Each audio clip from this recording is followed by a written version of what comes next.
Assalamualaikum warahmatullahi wabarakatuh. Kami dari kelompok 1 akan menjelaskan bayi baru lahir. Yang pertama, definisi bayi baru lahir. Bayi baru lahir normal adalah bayi baru lahir dengan umur kehamilan 37 minggu sampai 42 minggu dengan berat badan lahir 2.500 gram sampai 4.000 gram.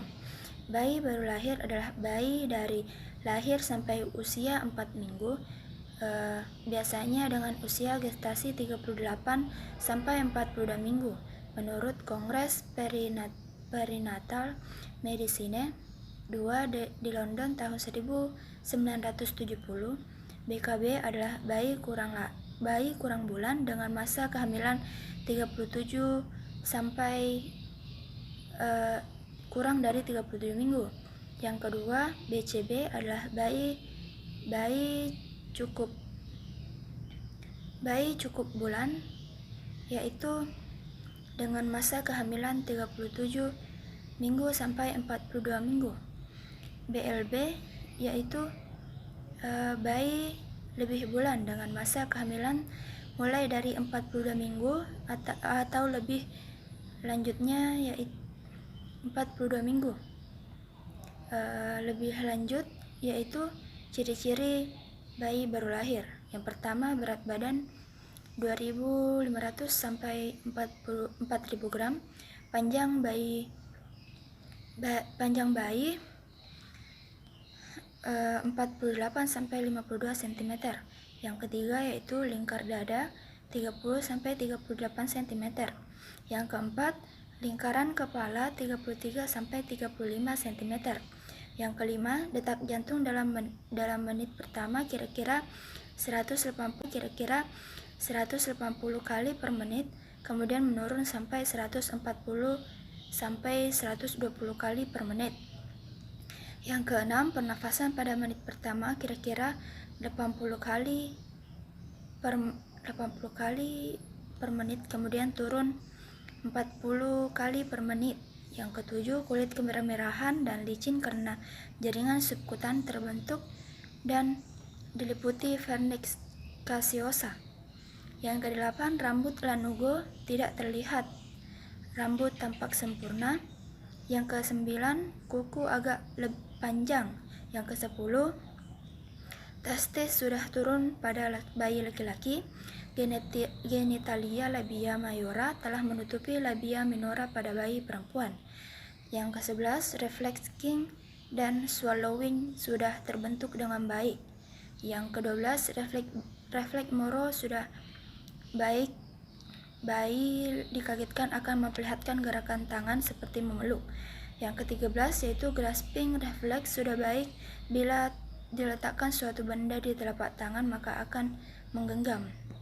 Halo, Assalamualaikum warahmatullahi wabarakatuh. Perkenalkan, saya Andi Cipta, mahasiswa dari Fakultas Keperawatan dan Kebidanan Universitas Puan Trimanggalatung, Prodi D3 Kebidanan. Di sini saya akan menjelaskan tentang faktor yang mempengaruhi adaptasi bayi baru lahir. Yang pertama, faktor yang berkaitan dengan ibu, seperti umur ibu, umur kehamilan, varietas, berat badan dan tinggi badan, status gizi, anemia, kebiasaan minum alkohol dan merokok, jarak kehamilan, kehamilan ganda, dan riwayat abortus. Mengapa hal ini sangat berpengaruh pada adaptasi bayi baru lahir? Karena kesehatan ibu dan semua yang terjadi pada ibu akan juga terjadi pada bayi. Maka jika ibu sehat, bayi juga sehat. Oke, yang kedua ada faktor janin yang meliputi kehamilan kembar dan kelainan bawaan, yaitu seperti kelainan yang terjadi dalam rahim. Yang ketiga, faktor lingkungan seperti pendidikan dan pengetahuan ibu, pekerjaan, sosial ekonomi, budaya yang berlaku pada lingkungan yang ditempati oleh ibu. Yang keempat, ada pelayanan kesehatan. Kurangnya frekuensi kunjungan ke bidan saat hamil itu juga dapat mempengaruhi, karena jika kurangnya kunjungan, ibu tidak dapat mengetahui bagaimana kesehatan bayi yang ada dalam kandungannya. Oke, jadi langsung saja. Yang selanjutnya akan saya jelaskan adalah aspek sosial budaya dasar pada bayi baru lahir dan beberapa mitos-mitos yang beredar di masyarakat. Yang pertama, ada bedong bayi yang berguna yang dipercayai dapat meluruskan kaki bayi. Padahal hal itu dapat membahayakan pada bayi karena dapat menghambat peredaran darah pada bayi dan juga jantung akan terus memompa darah yang dapat menyebabkan permasalahan pada sistem pernafasan pada bayi. Dan juga bayi yang dibedong akan menghambat sistem kerja motorik pada bayi, pertumbuhan motorik pada bayi, karena bayi akan sulit bergerak dan terhalangi saat bergerak karena bayi dibedong. Sebaiknya bedong itu dilakukan saat bayi selesai mandi untuk mengurangi dingin, dan juga pada saat cuaca dingin itu pun bayi dibedong dengan longgar. Dan juga bedong tidak ada hubungannya dengan proses pelurusan kaki bayi, karena semua bayi itu memiliki kaki yang bengkok saat lahir karena tidak memiliki ruang yang cukup di dalam perut ibu. Kaki bayi juga akan tetap lurus sesuai dengan pertumbuhannya, dan usianya kaki bayi akan lurus dengan sendirinya. Yang kedua, ada menarik hidung bayi agar bayi bisa mancung, padahal hal itu tergantung dari tulang hidung yang dimiliki bayi dan bawaan, dan juga dari keturunan dari ayah ibunya, faktor gen. Jika ada pemakaian gurita agar bayi tidak kembung, jelas itu salah karena pemakaian gurita dapat menghambat organ-organ bayi di bagian perut, dapat menghambat pekerjaan organ-organ bayi. Keempat, ada menggunting bulu mata agar bulu mata bayi lentik. Padahal bulu mata berfungsi untuk melindungi mata dari benda-benda asing yang ingin masuk ke dalam mata. Dan itu juga sangat berbahaya karena jika bulu mata digunting, maka benda asing akan dengan mudah masuk ke dalam mata. Jadi jangan menggunting bulu mata bayi untuk membuat lentik, karena itu juga termasuk dalam faktor gen dan hormon ya teman-teman. Ada juga keluarga dari bayi yang memberikan kopi pada bayi. Jelas itu berbahaya karena kopi mengandung kafein yang sebenarnya tidak diperlukan oleh bayi dan sangat berbahaya untuk bayi. Ada jangan memeras pakaian bayi saat mencuci karena bayi akan kesakitan dan gelisah.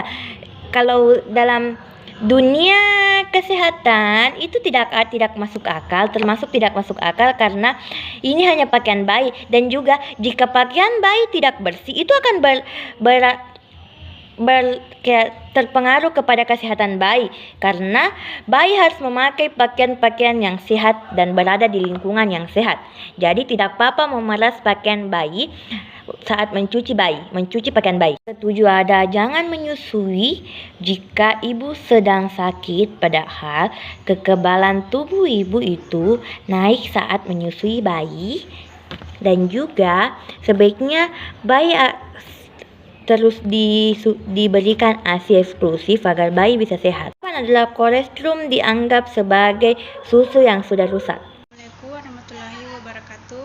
Saya Resmi Julita Putri dari kelompok 1. Di sini saya akan penyuluhan tentang bayi baru lahir atau BBL. Nah, yang pertama yaitu interaksi dengan bayi.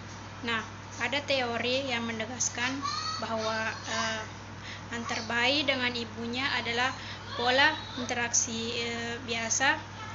Interaksi bayi tidak sekedar selepas kelahiran, melainkan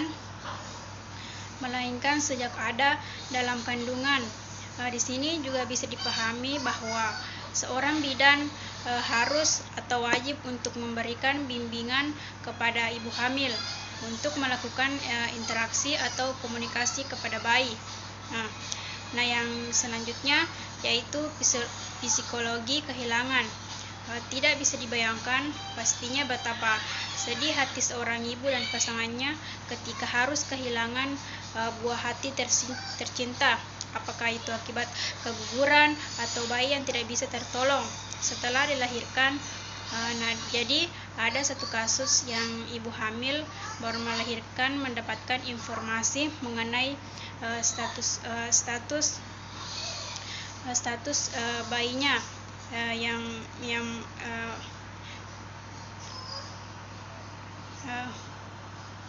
status bayinya yang sudah meninggal. Lain juga kalau keguguran yang masih ada di dalam kandungan. Sebagai seorang ibu yang telah menjalani kandungan selama beberapa bulan, kehilangan buah hati menyebabkan munculnya berbagai emosi negatif dan bahkan bisa membuat Anda berubah kepribadian. Misalnya periang kini menjadi kerap murung dan merasa cemas. Selanjutnya yaitu aspek kultural. Aspek kultural ini merupakan pemberian nama kepada bayi pada hari ketiga setelah bayi lahir. Orang tua dan serta kerabat dekatnya mengadakan pesta atau syukuran. Orang tua tidak boleh memilih nama lapisan lainnya. Ada pula kasus bahwa nama tidak selalu cocok bagi pemiliknya, sehingga bila seorang anak terus-menerus sakit, kasus ini sampai sekarang saya masih selalu mendengarkannya. Mungkin hanya itu yang bisa saya sempat sampaikan mengenai bayi baru lahir. Sekian, wassalamualaikum warahmatullahi wabarakatuh.